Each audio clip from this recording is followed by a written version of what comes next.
Pinangunahan ni Governor Reynaldo Tamayo Jr. ang groundbreaking ng Tupi IT Park, isang PESA registered IT zone na may 4 na 10-story towers. Maglalaman ito ng BPO firms, technology companies, startups at innovation hubs. Inaasahang makakalika ng 20,000 hanggang 30,000 trabaho para sa lokal na graduate at professional.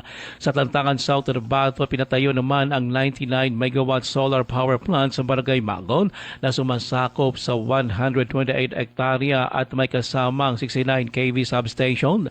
Ang proyekto ay nagkakahalaga ng 4.49 billion pesos at layong dagdagan ang kapasidad ng renewable energy sa probinsya.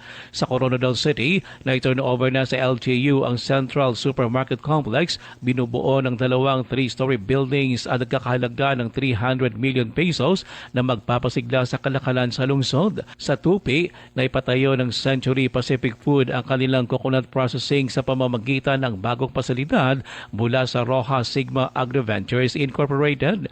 Ang 2.6 billion pesos na investment ay magpapalakas sa produksyon ng coconut cream, milk, virgin coconut oil at coconut water concentrate. Inaasahan makakalika ito ng malungdaang trabaho at mapapasigla sa ekonomiya ng Mindanao. May nag-donate na rin ng lupain para pagtayuan ng 100 million pesos na City of Coronadal Manuel C. Callejo Memorial Hospital sa Barangay Rotonda.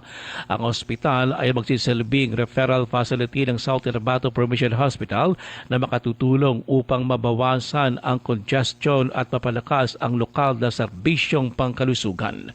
Para sa NDBC Year-End Report 2025, ako si Ruel Usano. NDBC